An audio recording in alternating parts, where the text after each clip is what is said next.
In the United States, violent extremists embark on a campaign of terror nearly 2 decades before the Oklahoma City bombing. Bank robberies, bombings, escalating acts of destruction. When their agenda turns to murder, FBI counterterrorism experts team up with state police to stop a group of violent radicals before they strike again.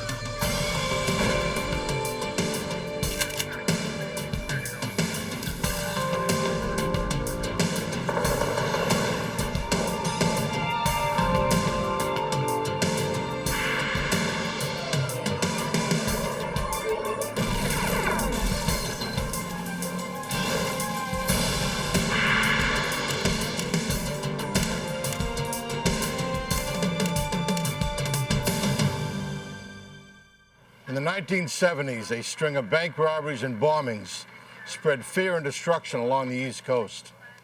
The FBI faced a new breed of criminal, the domestic terrorists. I'm Jim Kallstrom, former head of the FBI's New York office. For nearly a decade, these self-proclaimed revolutionaries operate underground. Law enforcement vowed to unearth them once and for all.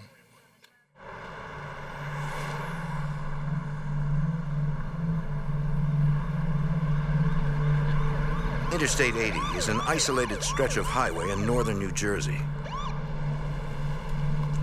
On December 21st, 1981, Trooper Phillip Lamanco of the New Jersey State Police makes a routine traffic stop.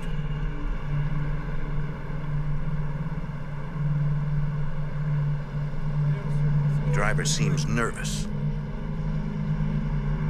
Lamonico sees that he has a gun. Put your hands up on the steering wheel! Put your license up on the dash! Step out of the vehicle now! Keep your hands up! Back up against the car now! Stay there! Don't move, just stay there! Got any more weapons on you? Keep stay there, don't you move! Yes, sir, stay in the car! Stay in the car, sir! Stay in the car! Stay in the car, sir!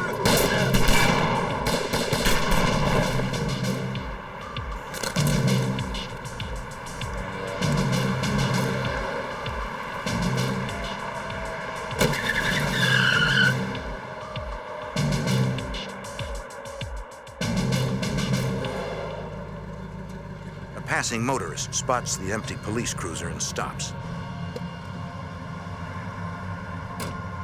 He checks to make sure everything is all right.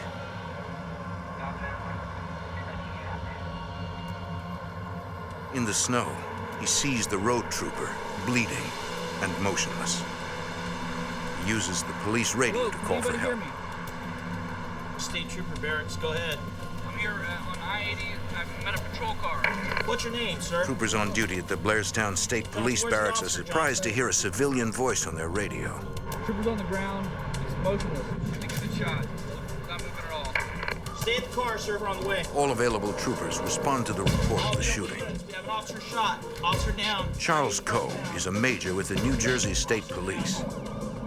Virtually every road trooper that was on duty that day responded to the scene.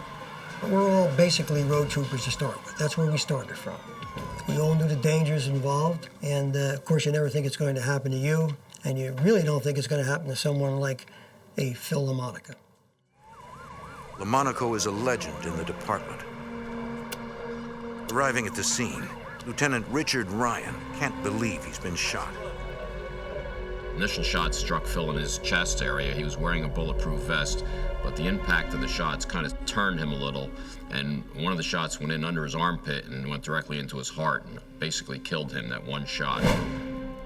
Investigators find Lamonico's service revolver empty. All 6 rounds fired, indicating the trooper had gone down fighting. Lieutenant John Mendres processes the crime scene, finding further evidence of the gun battle.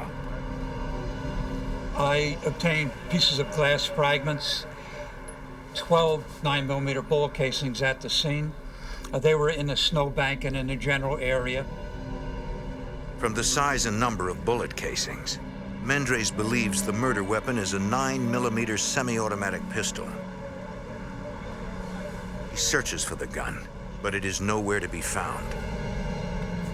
EMTs transfer Phillip Lamanco's body to the hospital as 250 police officers go after his killer. New Jersey and Pennsylvania state police stop and question motorists. One man remembers seeing two men as they left the scene. They were driving a 1977 Chevy Nova with Connecticut license plates. Police set up checkpoints along the Delaware River. Officers search miles of highway and back roads looking for the killers. The response was overwhelming. People were coming out of the woodwork to help us and offer leads and try to help us find the car, find the people responsible for this. Hours later, a narcotics detective and a state trooper find the Nova. The car has been abandoned on a rural road 3 miles from the crime scene. Detectives find an empty holster. Troopers search the vehicle for clues. They find several bullet holes in the car's exterior. There was a shot pattern into the hood of the car, into the windshield, and the right front passenger window was shot out, which indicates that he was shooting at the passenger. Investigators suspect it was likely the passenger of the car who murdered Phil Lamanco. The driver was in such a hurry to ditch the vehicle, he left behind a crucial piece of evidence. On the dashboard in plain sight was a Connecticut driver's license in the name of Barry Eastbury. For now, Eastbury's name and address are investigators' only link to Lamonico's killer. And I actually left that scene with another trooper and immediately drove to Connecticut to follow up that lead that night. And we proceeded to the address, and it was in downtown New Haven, Connecticut. The address on the Eastbury driver's license turns out to be a hotel rather than a residence. So it was turning out to be a dead-end lead. We met with the FBI later in the morning, and they told us that they had been at that same hotel a few months earlier following a lead-up on an individual by the name of Raymond Luke Levasseur. Levasseur is one of the FBI's 10 most wanted fugitives. Agents believe he is the leader of a violent radical group called the Sam Melville Jonathan Jackson Unit. The FBI suspects the group of masterminding a series of bank robberies and bombings. Now investigators wonder whether the group is also responsible for the murder of Trooper Phil Lamanco. I'd like to take those prints and see if we can match them up. Agents send Levasseur's file to the state lab in New Jersey to compare his fingerprints with those found in the Nova. Unfortunately, none of them matched, which we could not believe. It just didn't make any sense. Ryan takes a closer look at Levasseur's wanted flyer. I reread the flyer, and on the bottom in small print, right at the last line, it said, "May be accompanied by Thomas William Manning." FBI agents pull Manning's file. The photo on his wanted poster is the man they know as Barry Eastbury. Examiners match Manning's file fingerprints to those lifted from the Nova, confirming that Barry Eastbury is an alias for Thomas Manning. If Manning is involved in the murder of Phillip Lamanco, investigators are up against a dangerous fugitive. According to FBI files, Manning met Levasseur in prison, where they both served time on drugs, weapons, and robbery charges. He's been involved in several bank robberies. The two men formed a radical group called the Melville Jackson Unit, according to Special Agent Leonard Cross. They were well versed in a lot of guerrilla tactics. They studied guerrilla manuals. They studied a lot of the radical left literature from the late 60s, the mid 60s, and the early 70s. The group began a reign of terror, claiming responsibility for 7 bombings in Massachusetts and New York between 1976 and 1979. including the bombing of 2 courthouses, the Middlesex County Courthouse in Lowell, Massachusetts, and the Suffolk County Courthouse in Boston, where 20 people were injured. According to their propaganda, the Melville-Jackson unit targets institutions and businesses to protest government and corporate policies they believe are unfair. FBI Special Agent Ed Peterson is investigating the radical group. I think they viewed themselves as some champion of the downtrodden, the poor. Actually, they never did anything for the poor, and, all they were committed to were acts of violence.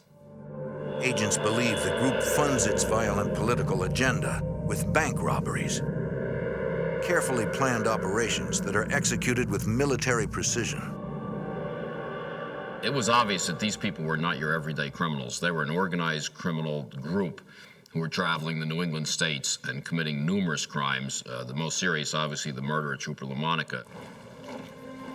On Christmas Eve, 1981, 2,000 law enforcement officers from several states attend the funeral of Trooper Lamonico.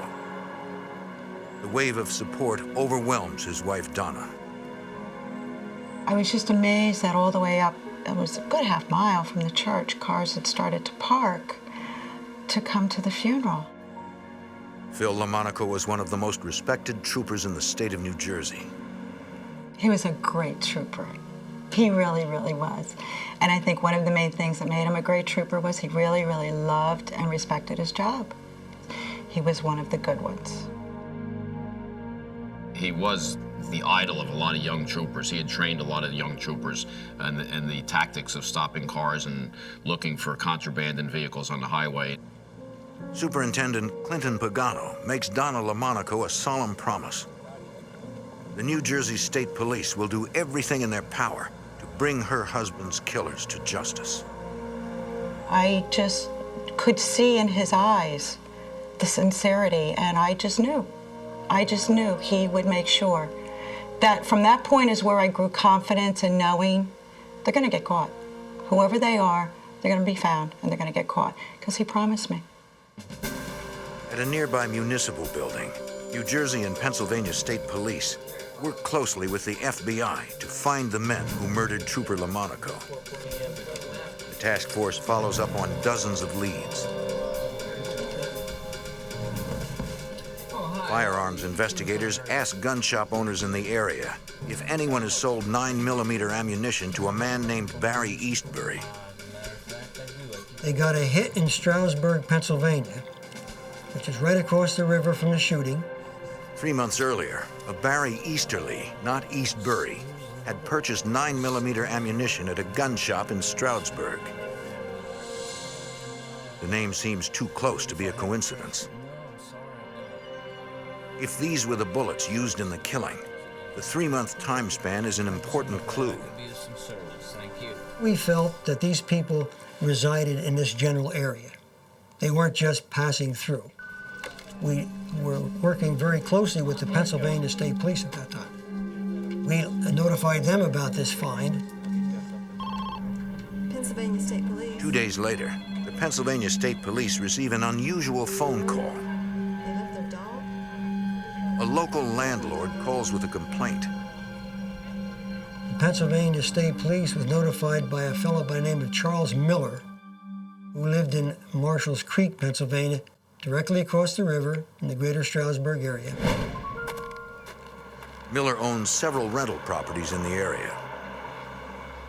A dog has been abandoned inside one of his houses. He's not seen the tenants for nearly 2 weeks. According to Miller, the house was rented by a man named Barry Easterly. SWAT teams converge on the rented farmhouse.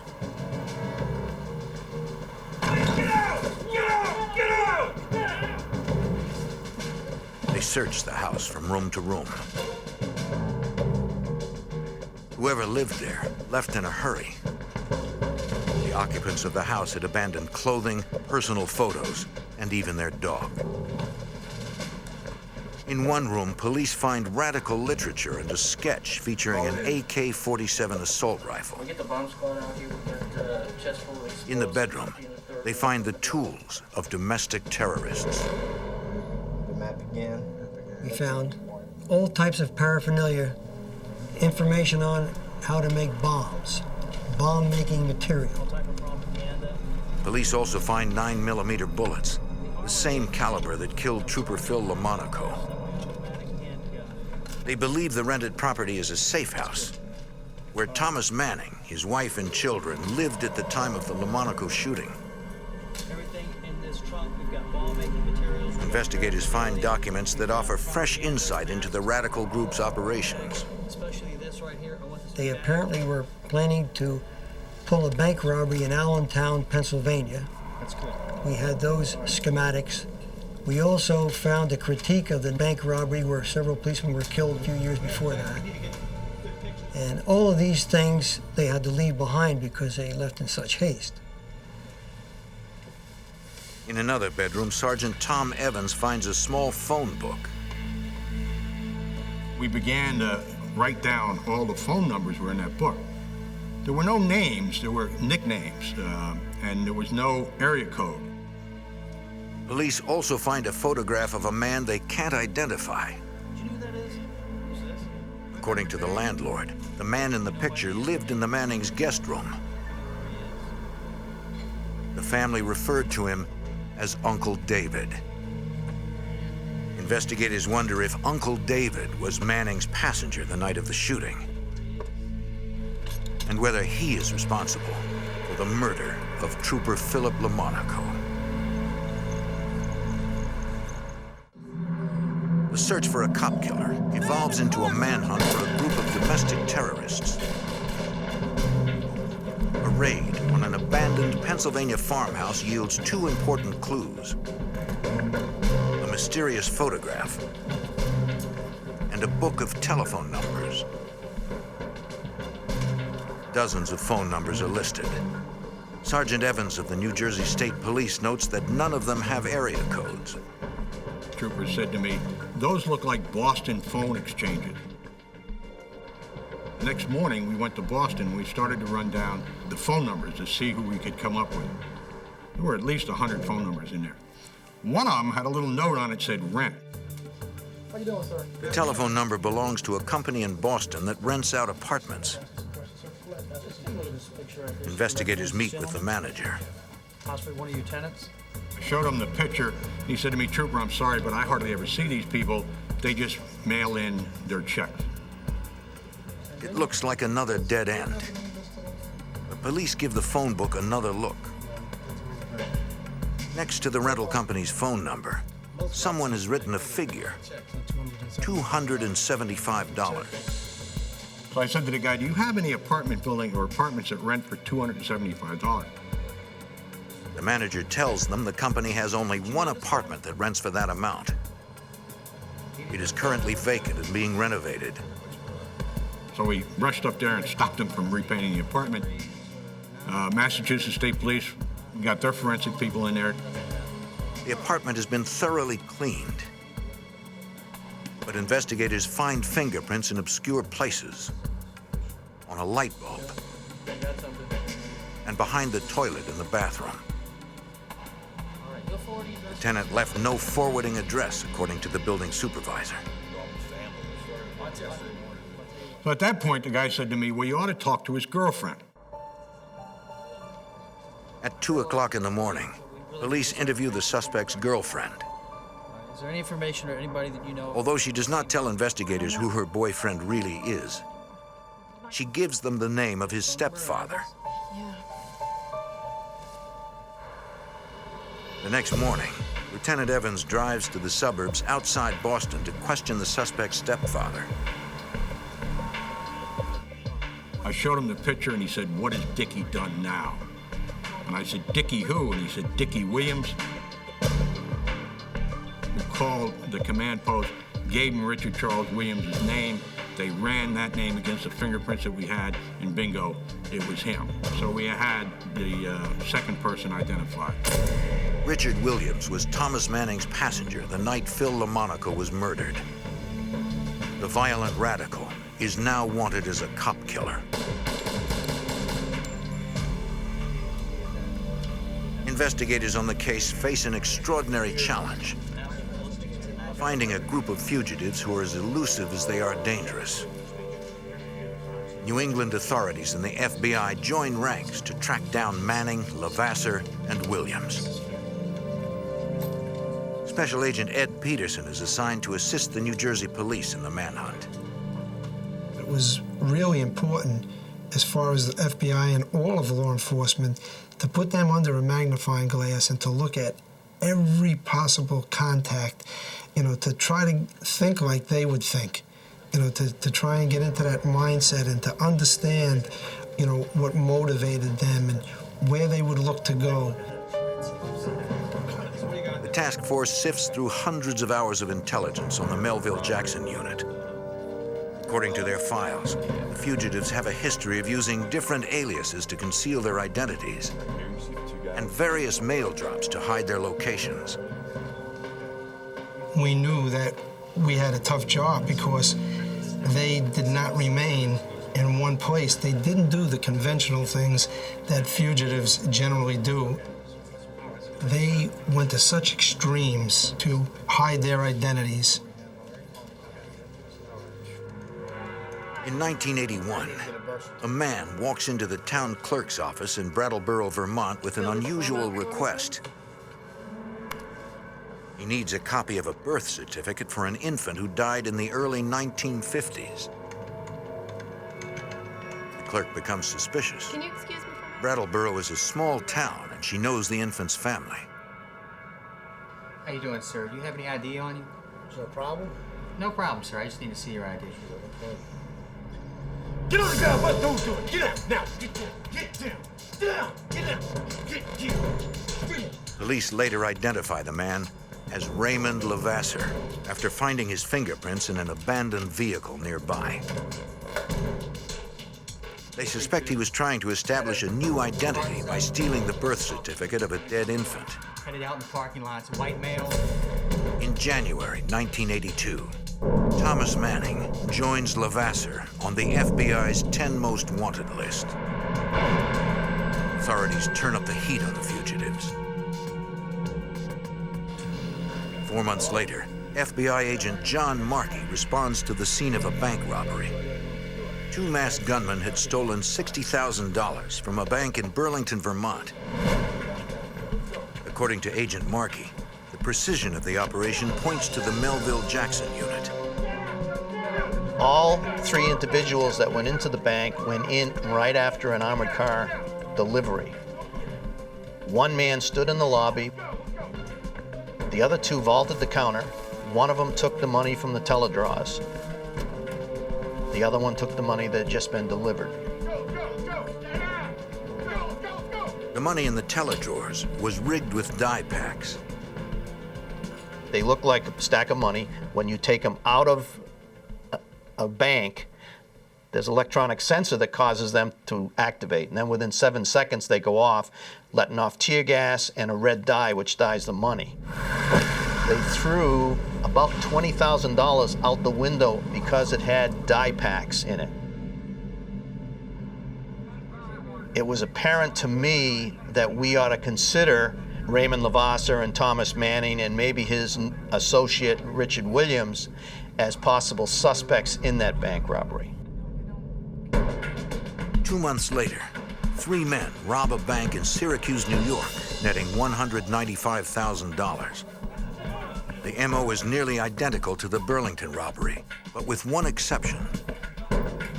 They only took the money that was delivered by the armored car. They did not take any of the money out of the teledraws. That way they eliminated the possible die packs.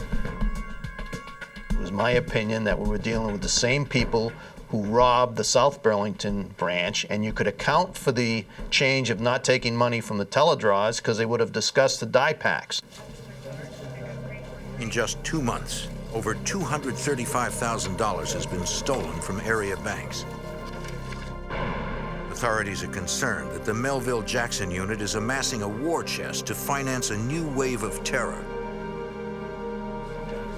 With the threat of more bombings looming, investigators make a difficult decision. They will try to find the terrorists by looking for their children. Pictures of the Manning and Levasseur children are distributed to schools, sport clubs, and pediatricians in the area. Can you take a look at this and just see if you recognize any of these children? That was very controversial. We had a lot of conversations as far as distributing the pictures of the children, because the children were innocent in this. They just were living with the parents. They were 8, 9, 10, 11, 12-year-old kids. Investigators feel they have no choice. The group is deadly, and lives are at stake. You don't know any of the parents either, do you? Unfortunately, the gamble does not pay off. The fugitives have hidden their children well. Thank you. Thank you. To make matters worse, the gang launches a series of new attacks. On December 16th, police in White Plains, New York, receive a frantic call. An unidentified man has phoned in a bomb threat to a local newspaper. According to the caller, the bomb has been planted in an office building. Fortunately, dozens of employees had evacuated before the building exploded. The blast destroyed nearly every window in the building. Inside, investigators find a communique from a group calling themselves the United Freedom Front. The UFF claims responsibility for the bombing. Agents on the case recognize the UFF's distinctive assault rifle logo. United Freedom Front. It is nearly identical to a sketch they found in Manning's safe house. We actually compared those side by side. And we decided that the logo looked enough, in our opinion, that it was them. We thought that the United Freedom Front, who took credit for that bombing, was in fact the new name for the people involved in the Lamonico killing. That's them. That's them all right.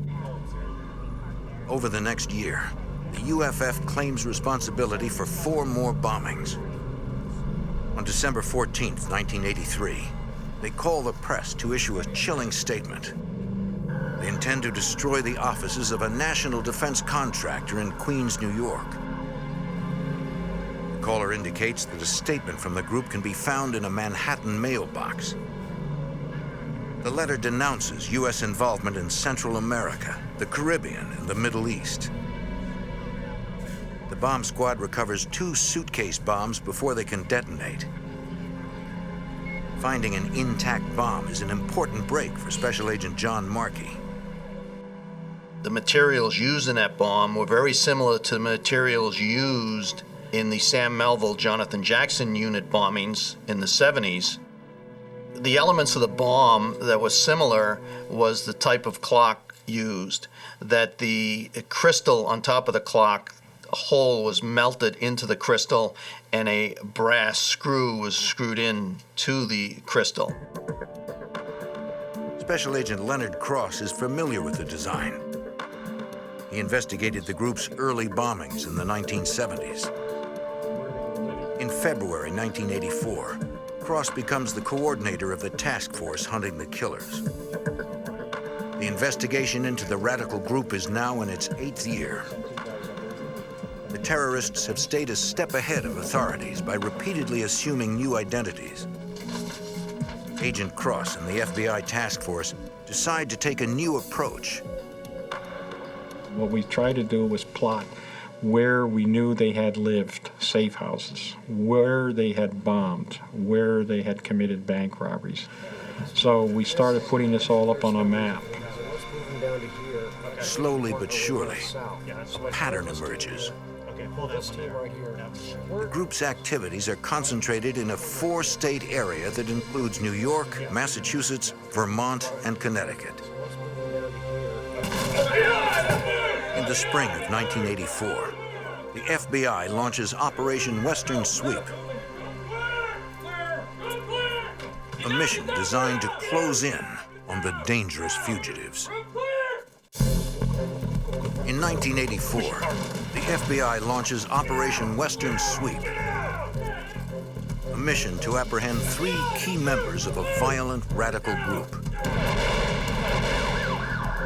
Agents believe the group has orchestrated numerous acts of domestic terrorism. The New Jersey State Police suspect one of the terrorists also murdered Trooper Phil Lamanco.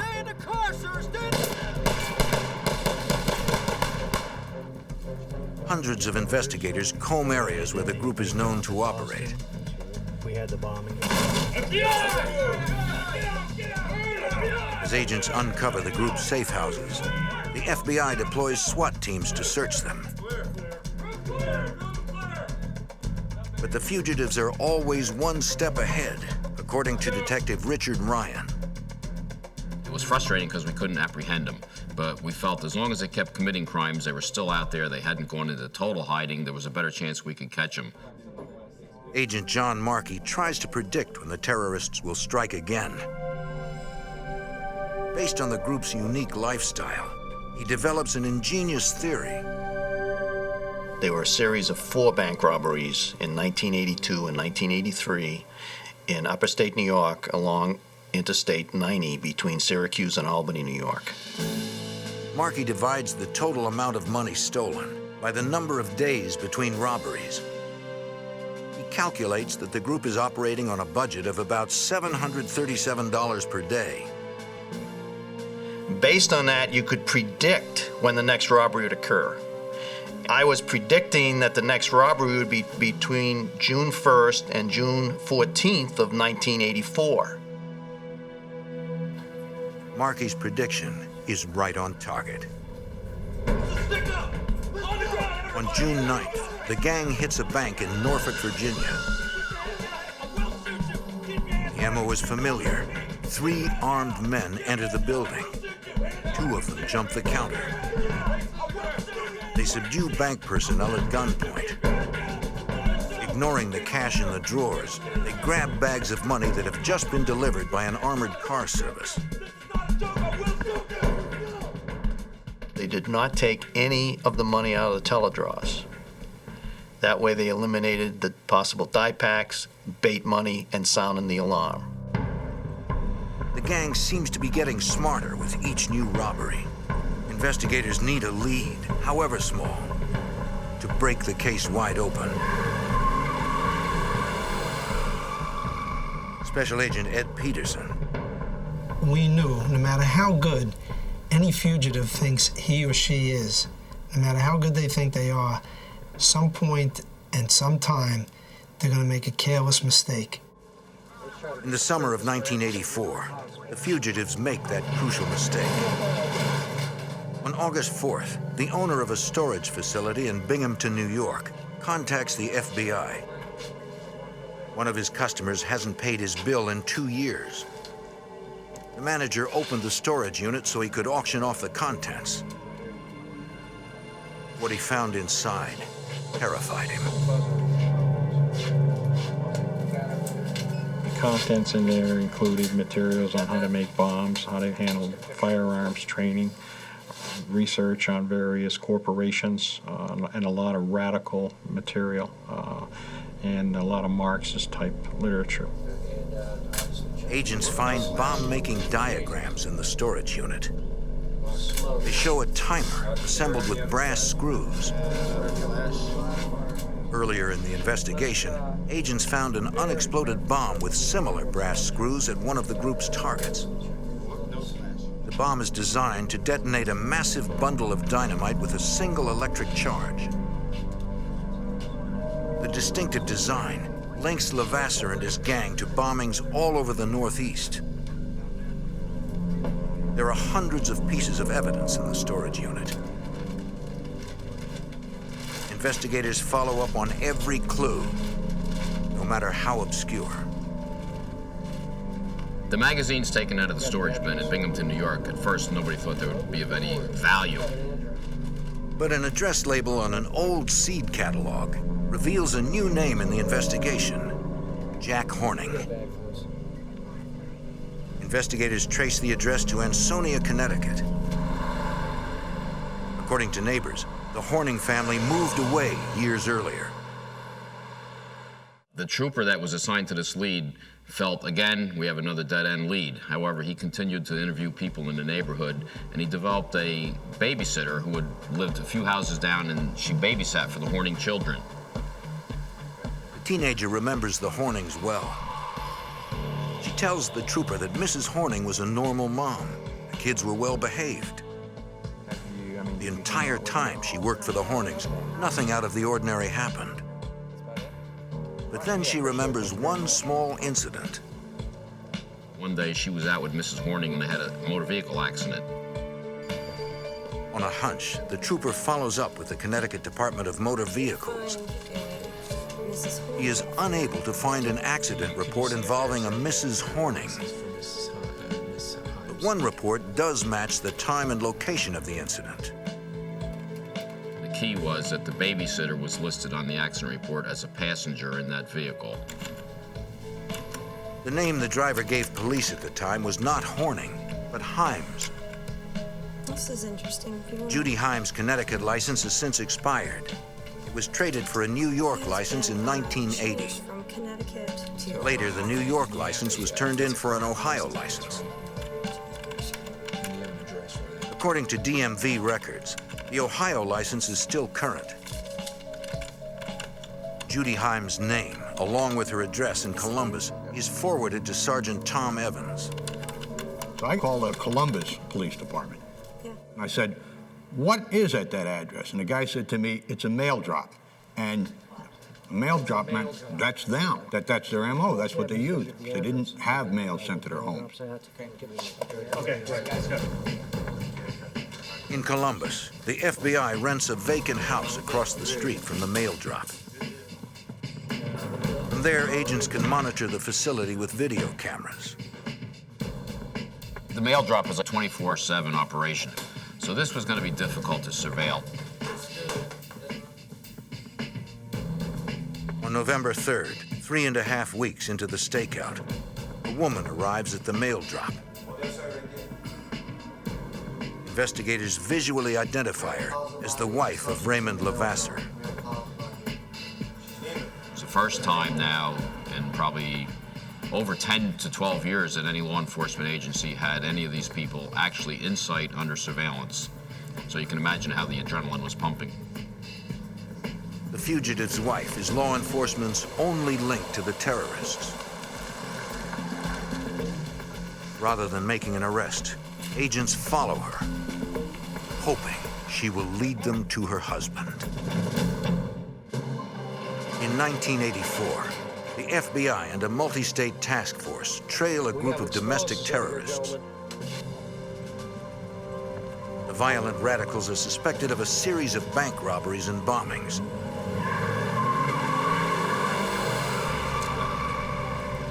And the murder of a New Jersey State Police trooper. Investigators track the group from a safe house in Connecticut to a mail drop in Columbus, Ohio. After nearly a decade, their only lead to the terrorists' location is the wife of gang leader Ray Levasseur. Agents follow her as she leaves the mail drop. They know that, like the rest of the group, Levasseur's wife is skilled at covering her tracks and at spotting a tail. They're careful to keep their distance, using aerial surveillance as a backup in case she slips away. Detective Richard Ryan. She was on and off the highway numerous times, stopping, starting, looking around, taking local roads back onto the interstate, back off. So it was a difficult surveillance. 2.5 hours later, the target stops at a house in Deerfield, Ohio. Once she arrived at the house, a surveillance was set up in the area from different locations as best as they could. And it was a very rural area. There were farmers' fields, cornfields, things of that nature.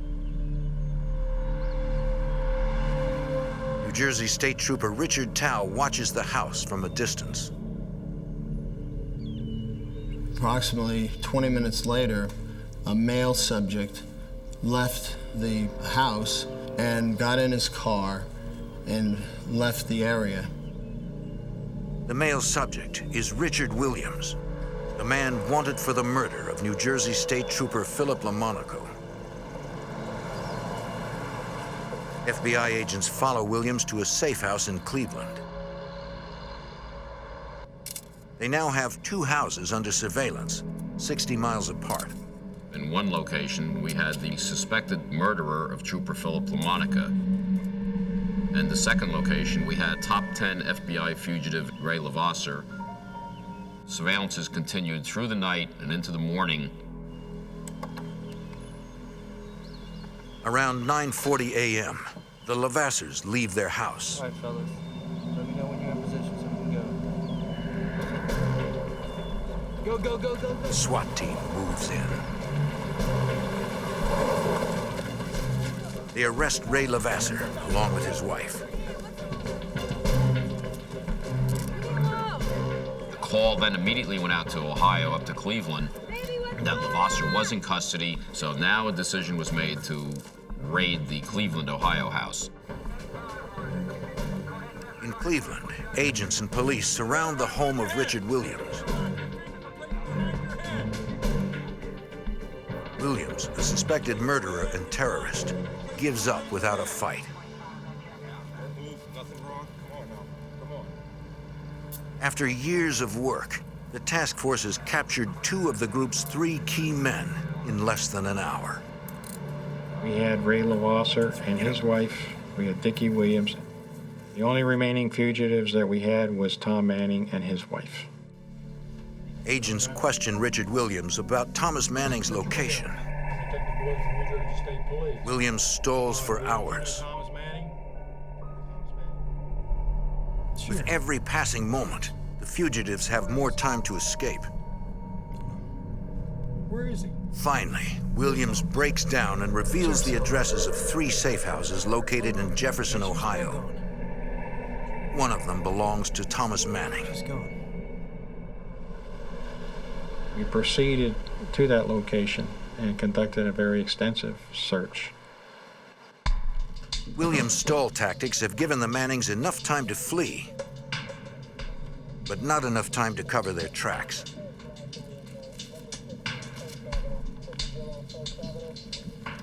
Inside their safe house, investigators find handguns, fake IDs, and $32,000 in cash. They also find a 1,000-page record of the group's activities.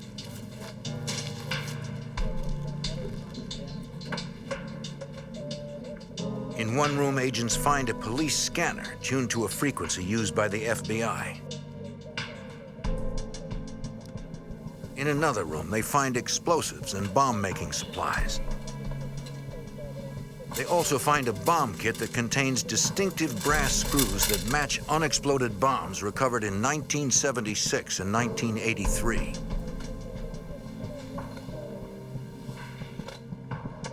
They recover a 9mm semi-automatic pistol. Smith & Wesson. At the FBI forensics lab, technicians analyze the gun. They compare the bullet that killed Trooper Phillip Lamanco to bullets fired from the 9mm handgun. We were able to determine that that was the weapon that was used to kill Phil Lamanco. Although they have finally found the murder weapon, tracing the owner of the gun will be difficult. The serial number has been filed off. Technicians use a chemical solution to raise the number. It is barely legible beneath the surface of the metal.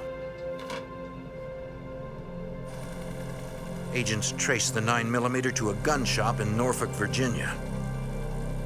There it was purchased by a woman named Deborah Ann Fury. Fury had listed an address in Virginia Beach. Investigators check out the location.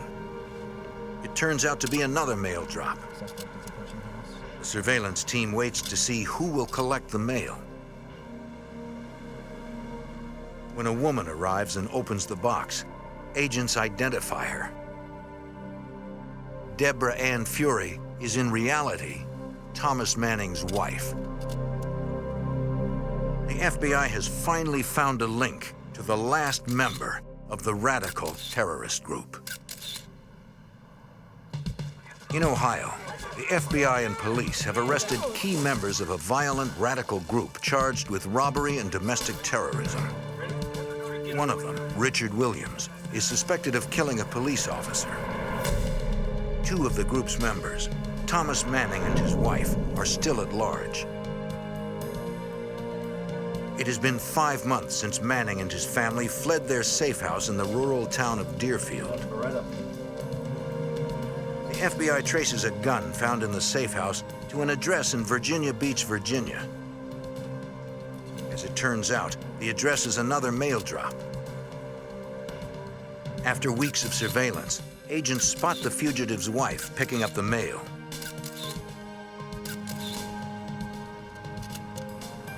Special Agent Leonard Cross. We knew she had a scanner and should be scanning for police radio frequencies as well as FBI frequencies. We had special radios that were all encrypted that could not be picked up.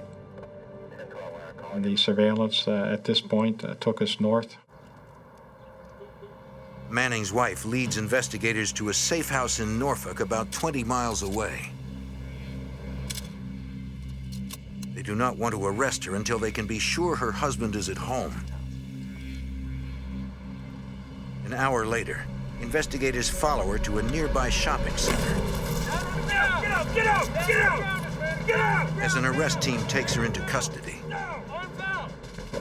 a second team moves in on the safe house. Manning is now outside, unaware he's being watched. We had no weapons. The decision was made so no one would get hurt. This would be the time to make the arrest. Get out! Get out! Get out! Get out! Get out! Get out! Get out! Get out! Don't resist! Stop it! Stop it! Stop it! Thomas Manning, the last of the terrorists, is arrested in his own backyard. In 1987, Thomas Manning and Richard Williams stand trial in Somerville, New Jersey. Donna Lamonico, the widow of Trooper Phil Lamanco, attends the trial. It was very important for me to be a part of the trial. I needed to be there. I needed to know exactly what went on. I wanted to make sure they were the two that killed Phil. The two self-proclaimed revolutionaries are sentenced to life in prison for the murder of Trooper Phillip Lamanco. They receive additional sentences for their roles in a series of bank robberies and bombings starting in 1975. In separate trials, the wife of Thomas Manning is found guilty of conspiracy and sentenced to 15 years.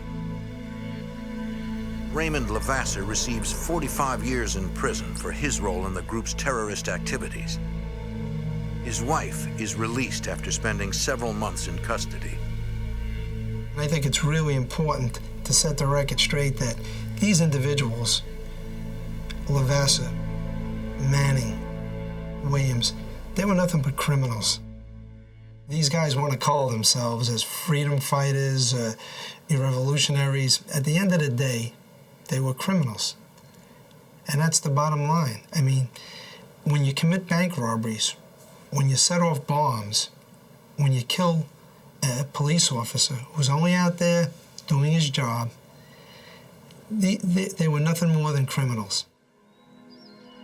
After the trials, members of the New Jersey State Police visit Phil Lamonico's grave for the very first time.